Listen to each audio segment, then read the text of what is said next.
Au Mali, l'exploitation des enfants à des fins économiques est devenue un phénomène récurrent. Chaque jour, de nombreux enfants sont engagés dans des activités à but lucratif comme le commerce, le travail domestique, le travail dans l'orpaillage traditionnel, pour ne citer que celles-ci.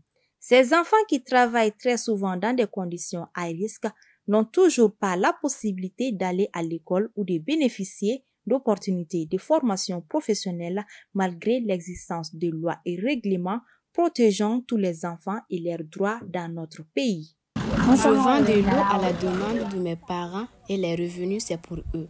Je peux vendre et faire l'école.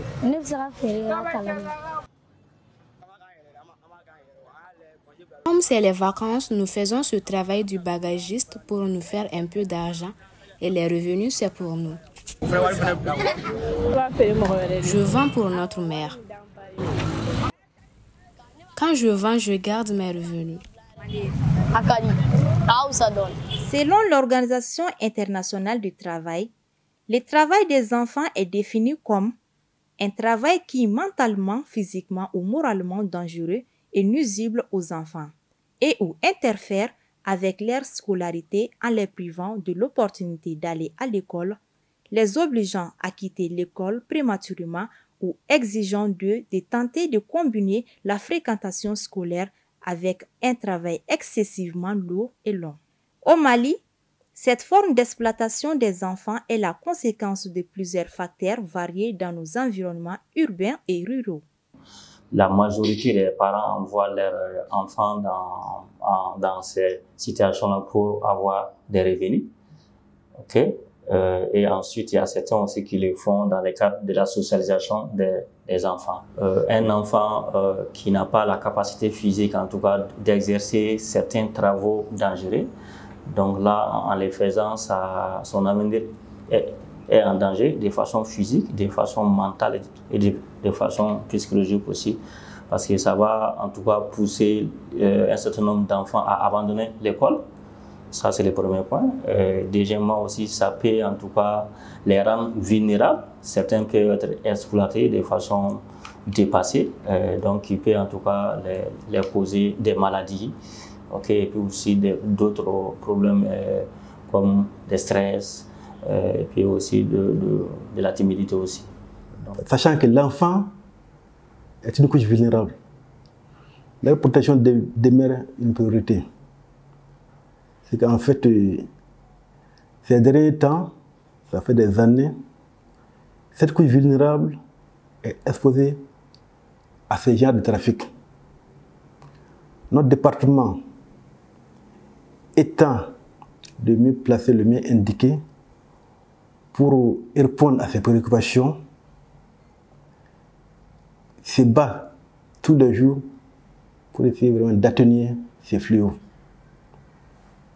C'est pour cela que cette précaution devient de nos jours une de nos priorités sur le terrain, à travers le district de Bamako. Si les enfants sont là, ils sont exposés, ils sont vulnérables, il y a toutes sortes de violences auxquelles ils subissent. Cette exploitation aussi n'est pas aussi à écarter. Fanta Sala, vendeuse au grand marché de Bamako, explique pourquoi elle fait travailler les enfants dans son activité économique. Pendant les vacances, il faut apprendre à exercer certains métiers pour éviter le chômage, ce qui leur sera avantageux pendant le mariage. Tout le monde travaille pour son propre intérêt. Si un enfant veut adopter une vie malsaine, que ce soit en faisant du commerce ou pas, il le fera. De nos jours, la lutte contre le travail des enfants est loin d'être satisfaisante au Mali. Pour mieux la réussir, diverses solutions existent et doivent être collectivement soutenues. Ce que je propose aux enfants, c'est de rester résilients, de ne pas eux aussi trop se forcer, de s'arrêter là où leur force s'arrête et surtout d'oser parler avec le plus grand respect et dans le meilleur des cadres, sans aucune violation de code social, sans aucun manquement au code de respect et de déontologie qui leur est imposé. Et surtout, les organisations d'enfants, de jeunes, organismes nationaux et internationaux, de changer de format. Il faudrait y trouver un cadre bien formel, c'est-à-dire ils vont quitter les bordures de goudron, l'État aménage un espace pour eux, encadre des horaires et des timings. En période scolaire, chaque enfant ira à l'école.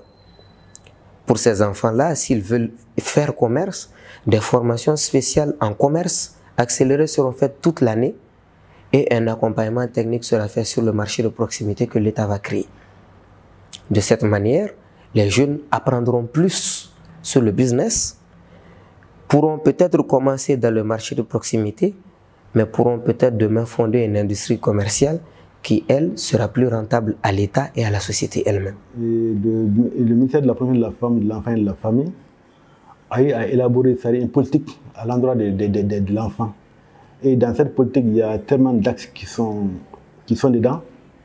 Bon, les principaux axes vont dans le sens de la protection de l'enfant. Il y a la C2, la Convention pour l'élimination, la Convention des droits des enfants, qui aussi demeure un outil indispensable, qui a été signé par l'Organisation des Nations Unies.